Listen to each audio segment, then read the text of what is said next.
আজকের এই নির্বাচনী জনসভার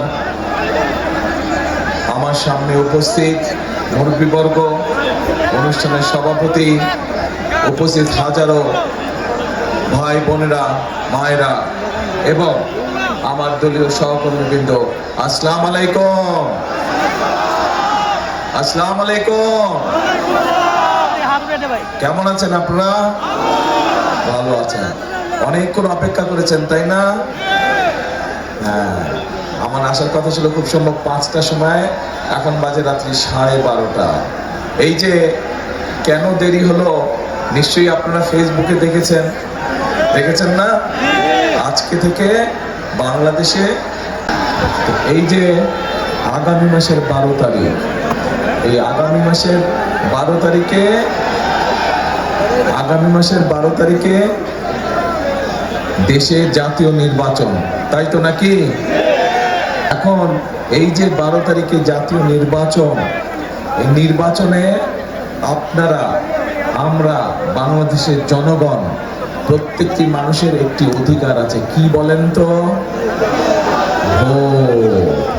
ভোটের অধিকার আছে। নির্বাচন সময় যেমন অধিকার, তেমন এই যে এখানে যত মানুষ আপনারা আছেন, আপনারা সহ এই জেলায় যত মানুষ আছে, তাদের মধ্যে যারা তাদের মধ্যে ভোটার আছে না? এখানে ভোটার তো আছেন আপনারা।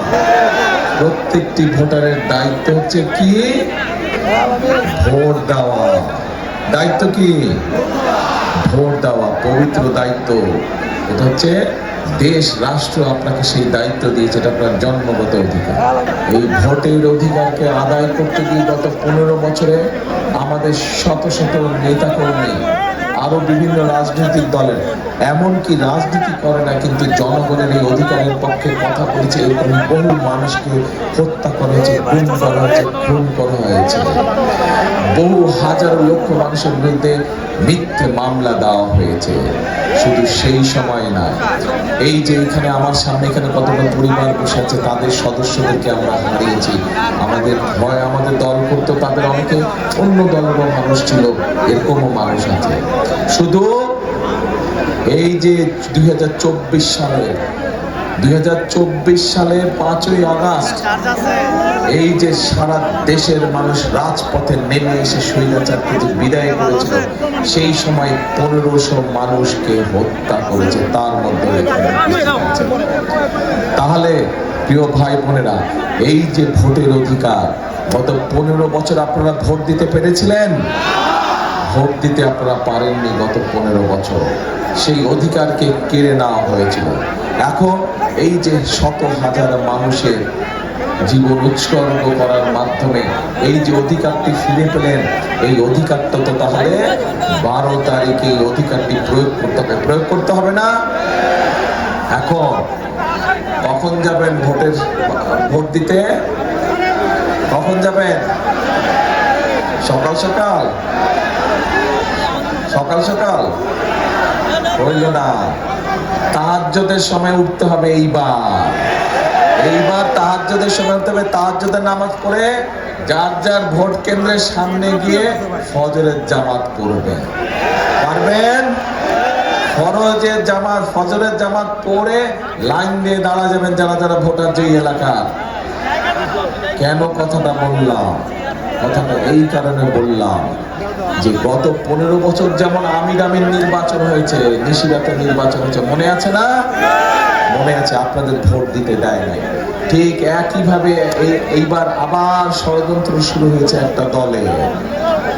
পত্রিকার খবরে এসেছে, এই যে প্রবাসী আমাদের ভাইরা থাকে, তাদের জন্য পোস্টাল ব্যালটের কথা আমরা বলেছিলাম অনেক আগে থেকে। এই সরকার সেটা পূরণ করেছে, সবটা না পেলে অনেকটা করেছে।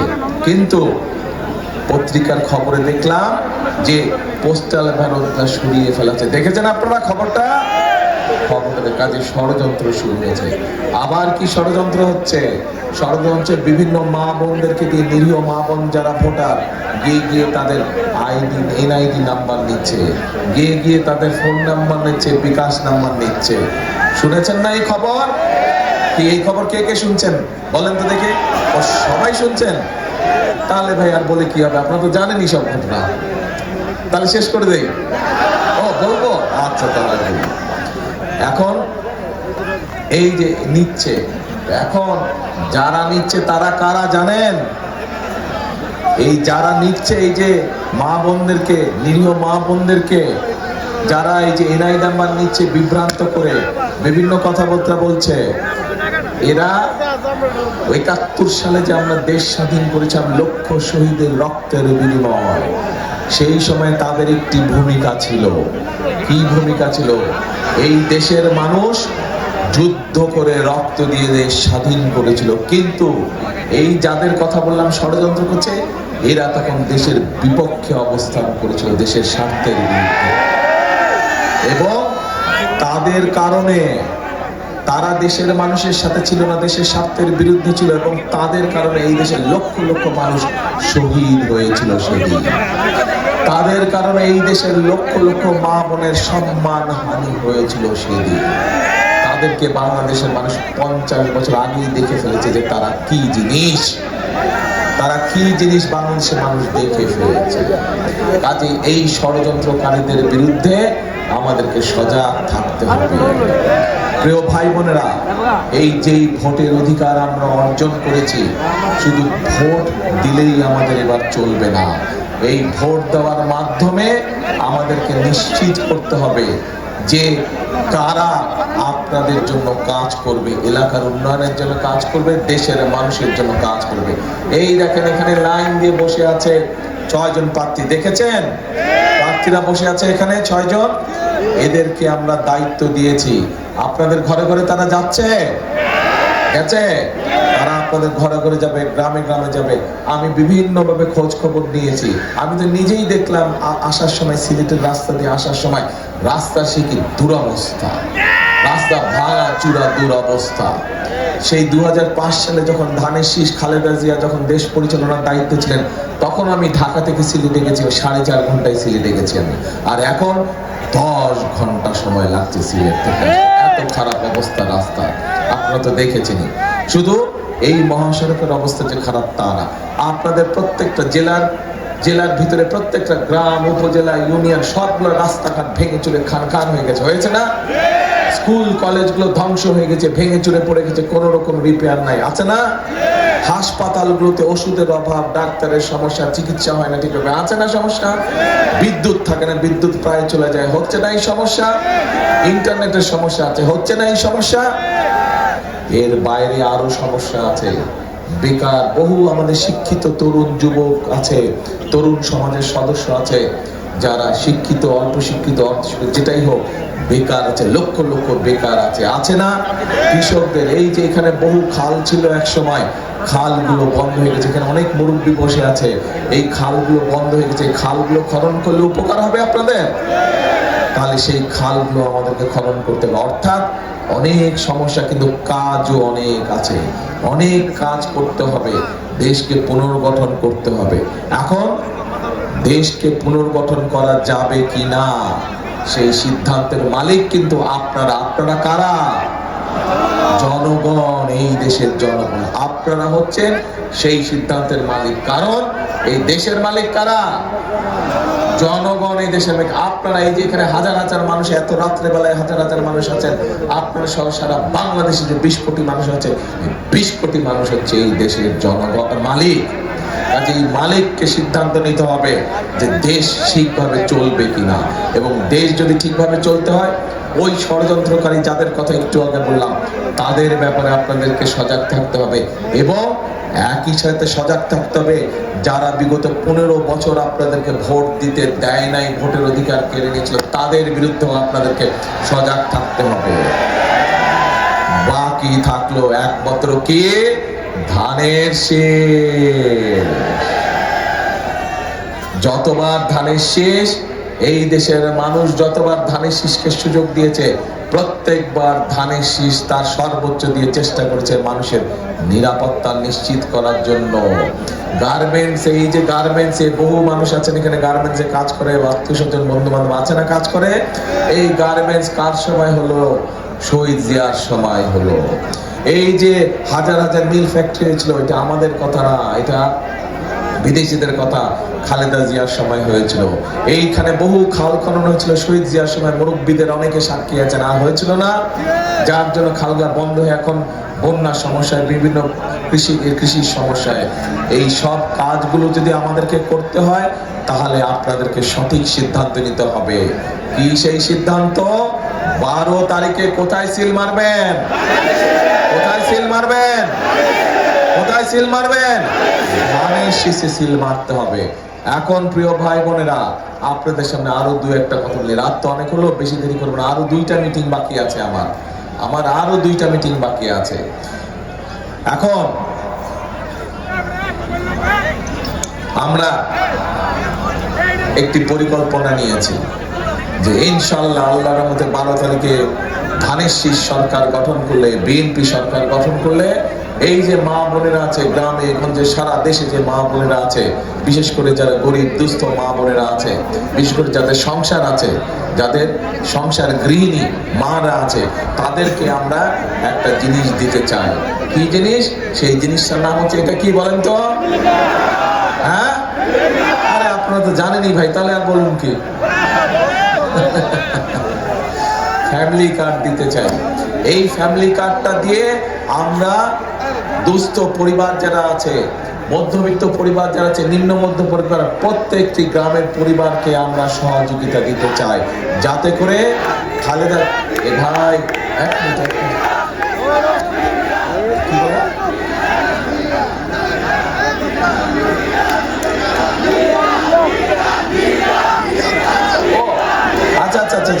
ভাই, কথা শেষ করে ঠিক আছে, ধন্যবাদ। কথা শেষ করে, কেন ফ্যামিলি কার্ডটা দিতে চায়? কারণ দেখেন, দেশনেত্রী খালেদা জিয়া যখন বেঁচে ছিলেন, উনি যখন এর আগে দেশ পরিচালনা করেছিলেন, তখন কিন্তু এই মা বোনদের জন্য বিনামূল্যে শিক্ষার ব্যবস্থা করে দিয়েছিলেন, মনে আছে? এখনো কিন্তু তার সুযোগ পাচ্ছে এই দেশের মেয়েরা যে শিক্ষিত হচ্ছে। কিন্তু সেই শিক্ষিত আমাদের যে মেয়েরা ছিল, তারা এখন মা হয়ে গেছে অনেক জায়গায়, তাদের নিজেদের সংসার হয়েছে। আমরা চাই সেই মহিলাদেরকে আমরা স্বাবলম্বী, অর্থনৈতিকভাবে স্বাবলম্বী করে তোলার জন্য। তারা যাতে শিক্ষিত যেমন হয়েছে, তাদেরকে এখন অর্থনৈতিকভাবে স্বাবলম্বী করতে চাই এই ফ্যামিলি কার্ডের মাধ্যমে। পরিকল্পনা ঠিক আছে না ভুল আছে? ঠিক আছে, আচ্ছা। তাই যদি হয়, এবার আসেন, এই যে সারা দেশে এখানে কৃষি কাজ করেন, কে কে হাত তোলেন তো ভাই? কারা কারা? সবাই তো কৃষি কাজ করে, এত কৃষক, তাহলে তো খুব ভালো। তার মানে দেখেন, এই যে আপনারা এত মানুষ হাত তুলেন, কৃষি কাজ করেন, তার মানে এই দেশের সবচেয়ে বড় সেক্টর হচ্ছে কৃষি সেক্টর। এই সেক্টরে সবচেয়ে বেশি মানুষ কাজ করে। আমরা এই কৃষক ভাইদের পাশে দাঁড়াতে চাই। এর আগে যখন শহীদ জিয়া ছিলেন, তখন কৃষকদের, সেই আমলের অনেক মুরব্বী আছেন, ওই যে এক মুরব্বী দিচ্ছে অনেক আগে, শহীদ জিয়া যখন, তখন এই দেশে কৃষকদের সেচের অসুবিধা হতে শহীদ জিয়া খাল খনন কর্মসূচি করেছিলেন। এই জেলাতেও তো অনেক খাল আছে, বিভিন্ন খাল, অনেক খাল আছে এখানে কিশোরগঞ্জে, রাইট? তো এখন এই খালগুলো খনন করার ফলে তখন কৃষকদের পানির সুবিধা হয়েছিল। এরপরে যখন খালেদা জিয়া দায়িত্ব পেলেন দেশের, তখন আমরা কি দেখলাম? 5,000 টাকা পর্যন্ত কৃষি লোনকে মওকুফ করা ছিল। 10,000 টাকা পর্যন্ত যে ঋণ ছিল, সেটি সুদ মওকুফ করে দেওয়া ছিল। 25 বিঘা পর্যন্ত জমি, কৃষি জমির খাজনা মওকুফ করে দেওয়া ছিল। এইবার আবারও আমরা ধানের শীষ সরকার গঠন করলে, আগামী 12 তারিখে আপনারা ধানের শীষকে নির্বাচিত করলে, আমরা আমাদের কৃষক ভাইদেরকে এটা দিতে চাই। এটা কি বলেন তো? কৃষক কার্ড, সবই জানেন আপনারা। এই কৃষক কার্ডের মাধ্যমে আমরা কৃষক ভাইদের কাছে সার, কীটনাশক, এগুলো সব কিছু আমরা পৌঁছে দিতে চাই সহজভাবে, যাতে করে তারা কৃষি ঋণ পেতে পারেন সহজভাবে, এবং একই সাথে তাদের শস্যের যদি ক্ষতি হয়, বীমা সুবিধাও যাতে পায়, এই সব ব্যবস্থা আমরা করতে চাই। পরিকল্পনা ঠিক আছে? এই কাজটা দরকার করা। আচ্ছা, ঠিক আছে, আসেন এবার এই সারা দেশ সহ, এই কিশোরগঞ্জ জেলা সহ, আপনাদের এলাকা সহ, সদর সহ, ভৈরব সহ বহু আমাদের তরুণ যুবক আছে, তরুণ সদস্য আছে, যুব সমাজের সদস্য আছে, যারা কোনো কাজ নাই, যারা বেকার আছে না, এরকম এই বেকার ভাইদেরকে এই বেকার ভাইদেরকে আমরা ট্রেনিং দিতে চাই, যেই ট্রেনিং এর মাধ্যমে তারা হয় নিজের ব্যবসা তৈরি শুরু করতে পারবে, অথবা ট্রেনিং দক্ষ হয়ে তারা বিদেশে একটা ভালো চাকরির ব্যবস্থা করতে পারবে। আমরা সেই ব্যবস্থা করতে চাই। প্রতি জেলায় আমরা ভোকেশনাল ইনস্টিটিউট সহ ট্রেনিং ইনস্টিটিউট আমরা তৈরি করতে চাই। ঠিক আছে পরিকল্পনা? আচ্ছা ঠিক আছে। এবার আসেন, এবার আমাদের নারীদের জন্য আমরা কাজ করব, মা বোনদের জন্য আমরা কাজ করব, কৃষক ভাইদের জন্য আমরা কাজ করব। আমরা তরুণ যুবক যারা আছে, যুব সমাজের সদস্য যারা আছে, যারা বেকার আছে, তাদের কর্মসংস্থানের ব্যাপারে আমরা পরিকল্পনা করেছি, কাজ করব। আমরা আরেকটি শ্রেণীর মানুষ, যেই মানুষগুলো আমাদের জীবনের সাথে ওতপ্রোতভাবে জড়িত, যেই মানুষগুলো আমাদের জীবন জন্ম থেকে মৃত্যু পর্যন্ত যারা আমাদের সাথে জড়িত, বিভিন্ন দুঃসময় যারা আমাদেরকে বিভিন্ন ভালো পরামর্শ দিয়ে থাকে, তারা কারা? তারা হচ্ছে আমাদের সমাজের, আমাদের বিভিন্ন মসজিদ মাদ্রাসার ইমাম খতিব যারা, তারা মুয়াজ্জিম সাহেব যারা, তারা, তাদের এই মানুষগুলোর জন্য আমরা একটি সম্মানের ব্যবস্থা করতে চাই। পরিকল্পনা ঠিক আছে? আচ্ছা ভাই, এখন যেই পরিকল্পনার কথা বললাম যদি ঠিক থাকে, এই কাজগুলো ইনশাআল্লাহ বিএনপির সরকার, বিএনপির আগামী সরকার সেটা বাস্তবায়ন করবে, এই সবগুলো কাজ। কিন্তু আপনাদের সকলের একটি দায়িত্ব আছে, এই জনগণের একটি দায়িত্ব আছে, যারা ভোটার, দায়িত্ব আছে না? সকলকে মিলেই তো দেশ গড়তে হবে, তাই তো? দেশ গড়তে হলে সকলকে মিলেই তো কাজ করতে হবে। আন্দোলন তো সকলে মিলেই করেছিলাম আমরা, তাই না? দেশও গড়তে হবে আমাদের সকলকে মিলে। আপনাদেরকে তাহলে সঠিকভাবে ভোটের দিন ভোট দিতে হবে। যেই কথাটি বারে বারে বলেছেন, কোথায় ভোট দিবেন? ধানের শীষকে জয়যুক্ত করতে হবে। যদি খাল খনন কর্মসূচি আবার শুরু করতে হয়, যদি ঘরে ঘরে মা বোনদের হাতে ফ্যামিলি কার্ড পৌঁছে দিতে হয়, যদি কৃষক ভাইদের হাতে হাতে কৃষক কার্ড পৌঁছে দিতে হয়, যদি ইমাম সাহেব খতিব সাহেবদের কাছে সম্মানের ব্যবস্থা করতে হয়, তাহলে একমাত্র ধানের শীষে ভোট দিলেই এই কাজগুলো করা সম্ভব। আপনাদের এলাকার রাস্তাঘাট যদি ঠিক করতে হয়, স্কুল কলেজগুলো যদি ঠিক করতে হয়, আপনাদের এলাকার যদি হাসপাতালগুলোতে ওষুধ ডাক্তারের ব্যবস্থা করতে হয়, তাহলে ধানের শীষকে জয়যুক্ত করতে হবে। এবং এই যে এই কয়জন মানুষ যে সামনের কাতারে বসে আছে, এদেরকে জয়যুক্ত করবেন। তাহলে এদেরকে আপনারা গিয়ে বলতে পারবেন যে আমাদের এই সমস্যা, তোমাদেরকে আমরা নির্বাচিত করেছি, তোমরা যাও আমাদের এই সমস্যার সমাধান করো, বলতে পারবেন না? এই জন্য এই 6 জনকে আপনাদের কাছে দিয়ে গেলাম, আমি আপনাদের হাতে উঠিয়ে দিয়ে গেলাম এই 6 জনকে। আপনারা দয়া করে একটু দাঁড়াবেন। এই 6 জন, এই 6 জনকে আপনাদের হাতে তুলে দিয়ে গেলাম। এক মিনিট ভাই, এদেরকে জয়যুক্ত করে আপনারা আপনাদের হিসাব বুঝে নেবেন, আপনার এলাকার উন্নয়নমূলক কর্মকাণ্ড বুঝে নেবেন, আপনার সমস্যার সমাধান বুঝে নেবেন। পারবেন? কিন্তু সবচাইতে আগে যেটা করতে হবে, ভোট দিতে হবে। কোথায় ভোট দিবেন? ধানের শীষে। এবং এইবার কখন যাবেন ভোট দিতে? তাহাজ্জুদ পড়ে ফজরের নামাজ কোথায় পড়বেন?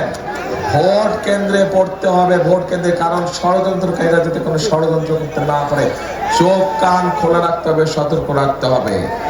শেষ কথা হচ্ছে,